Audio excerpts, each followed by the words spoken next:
Coming up on show 916, we look at Tesla's crowdsourced advantage. Stick around and I'll tell you more. Plus, new cells that'll charge quickly, exporting Model 3s from China to Europe, and wireless charging getting its own standard. Well, good morning, good afternoon, or good evening, wherever you're listening around the world. Welcome to EV News Daily.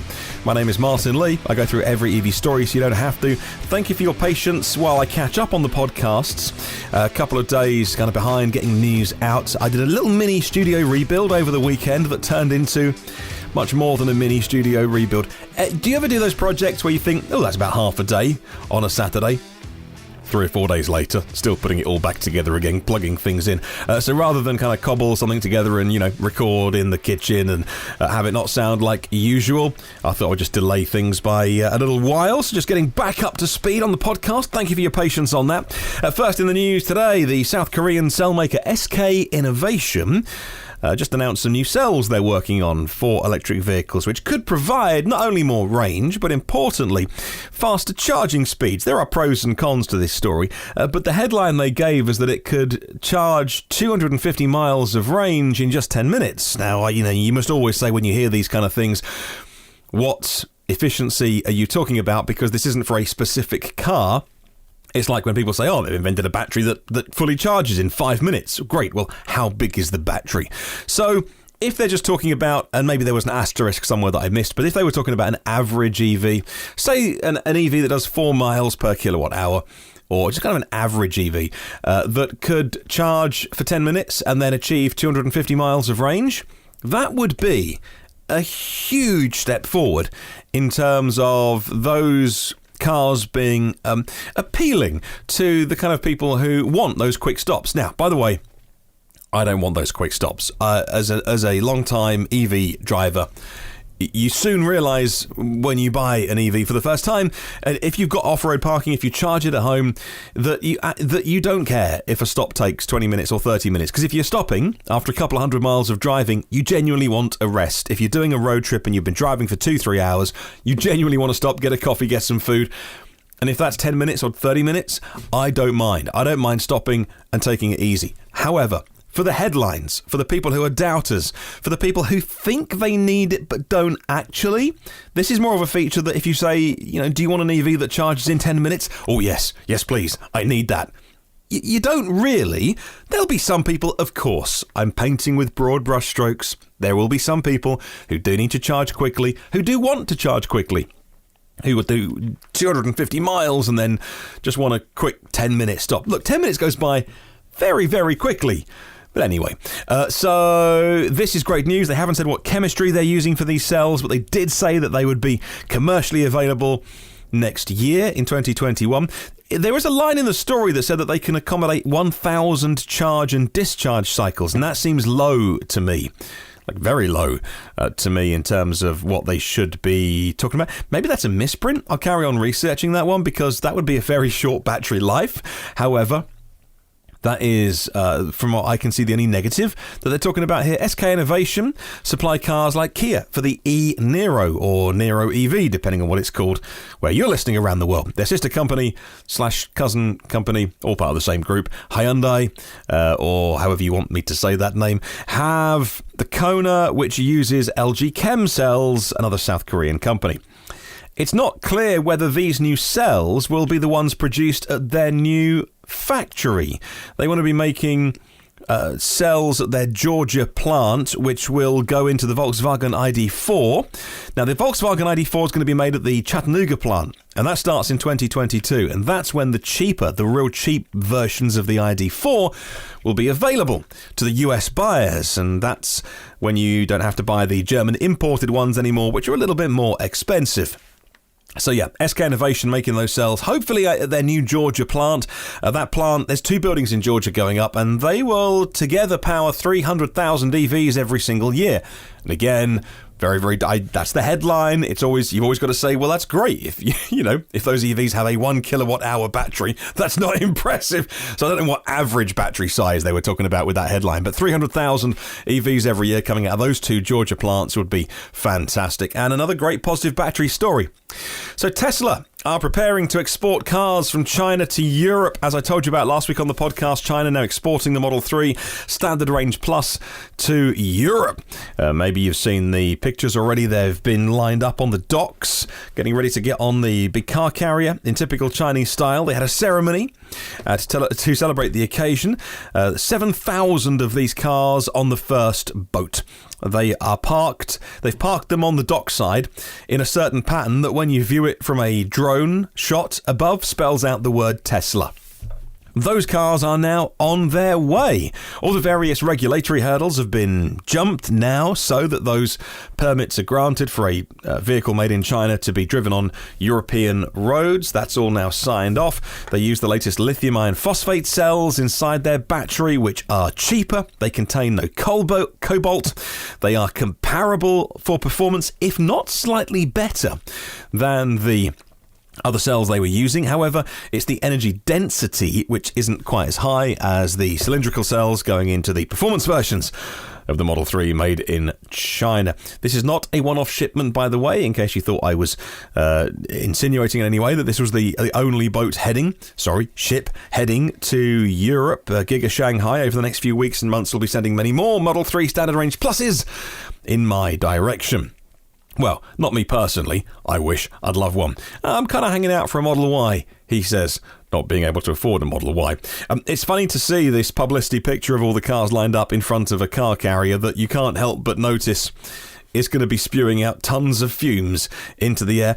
Moving of these cars around is not a particularly environmentally friendly solution, but it's not a problem unique to Tesla, by the way. It's a problem for anybody that buys anything ever made anywhere in the world. And so it's something that is being worked on. Certainly emissions from the shipping sector are coming down, not as quickly as I'd like to see, but there are ambitious targets in place to cut some of the really disgusting pollutants that do, because it's not been regulated as much as road cars until now. Right now, though, it's probably one of the dirtier bits of the whole process, apart from actually making the battery. They're all right-hand drive versions, I should add, so we're not, left-hand drive versions, so no right-hand drive versions coming out of the Chinese Gigafactory. Boo.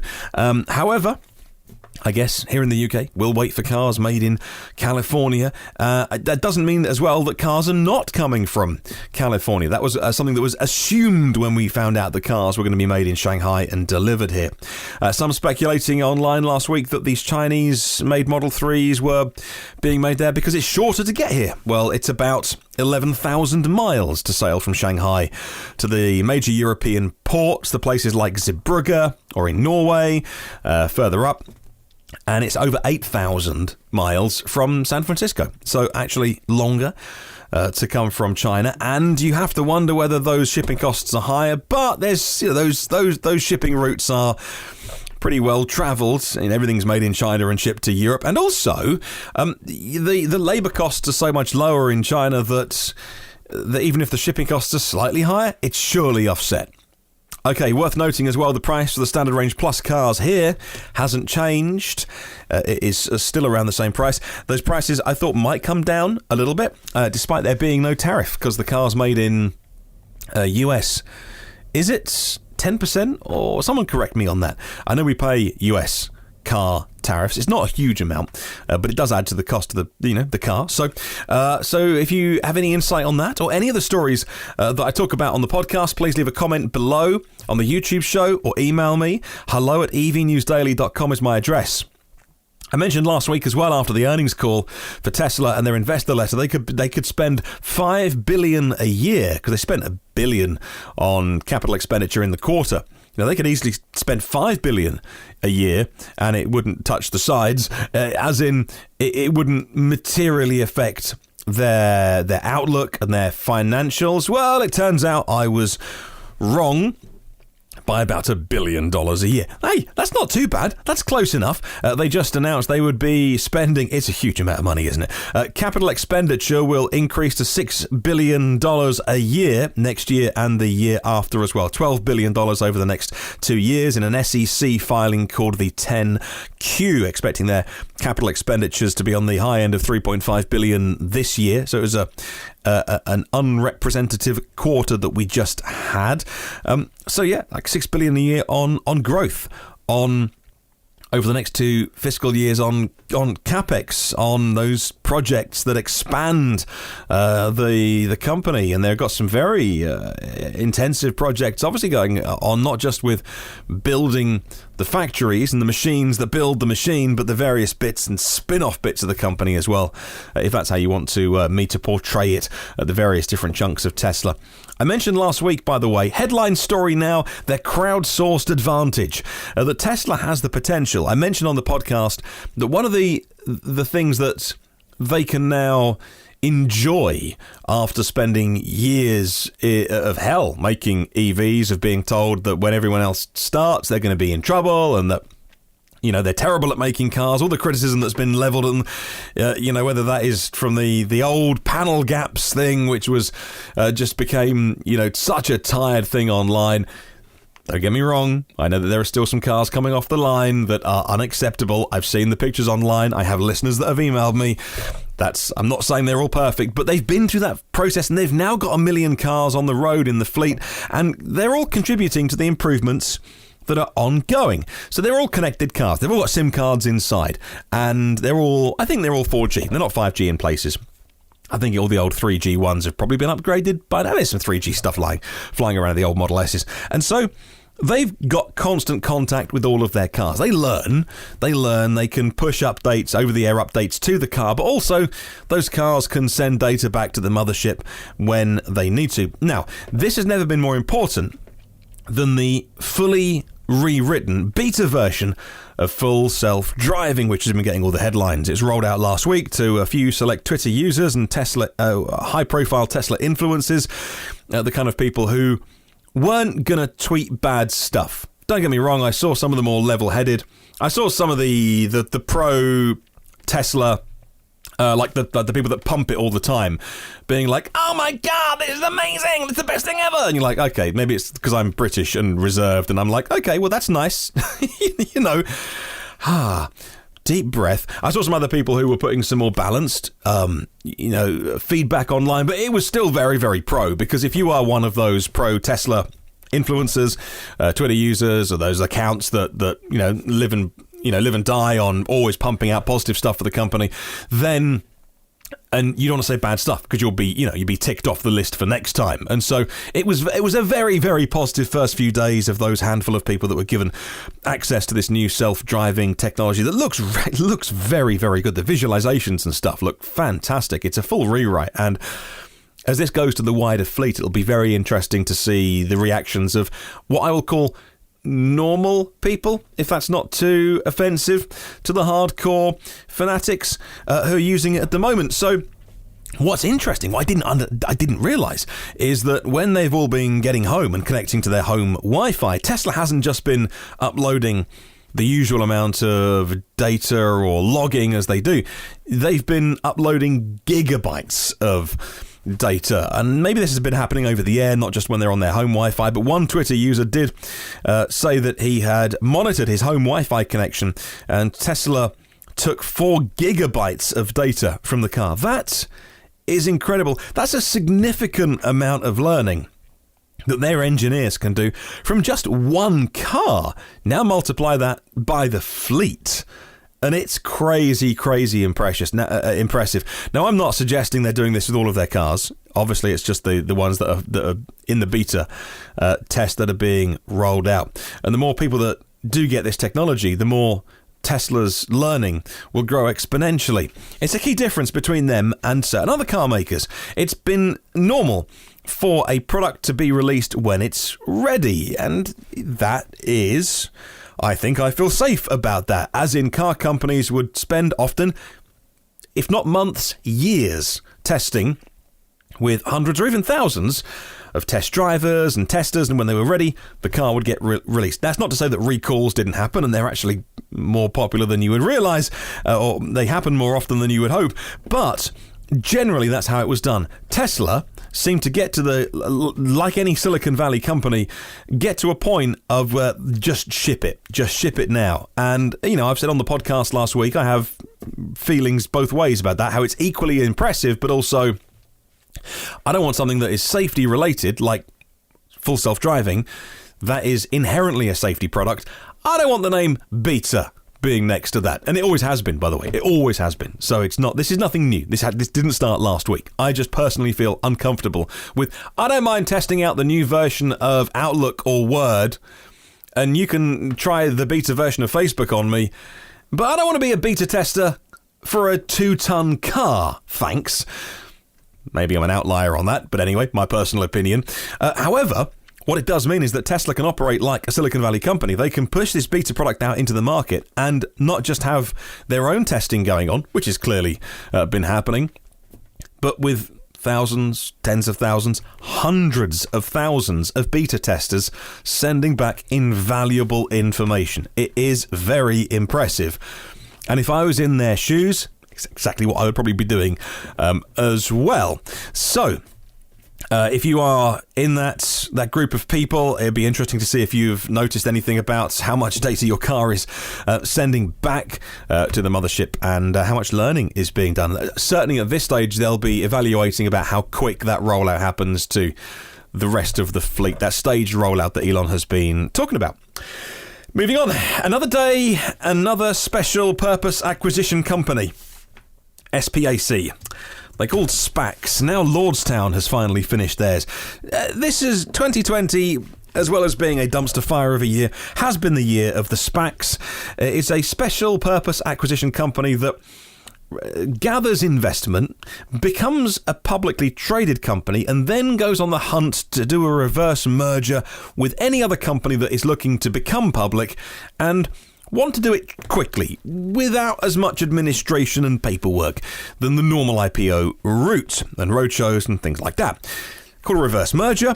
These SPAC companies exist in order to find companies that are potentials and eventually pick one to get a return on the investment of their investors who were, at the time when they put their money in, they didn't know where it was going to go.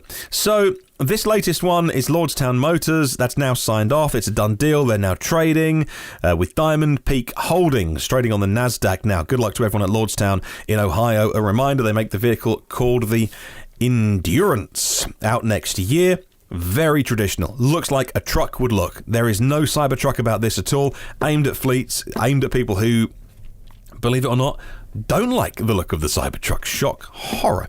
Those people who want the opposite of anything that looks like an EV. This looks very, very conventional.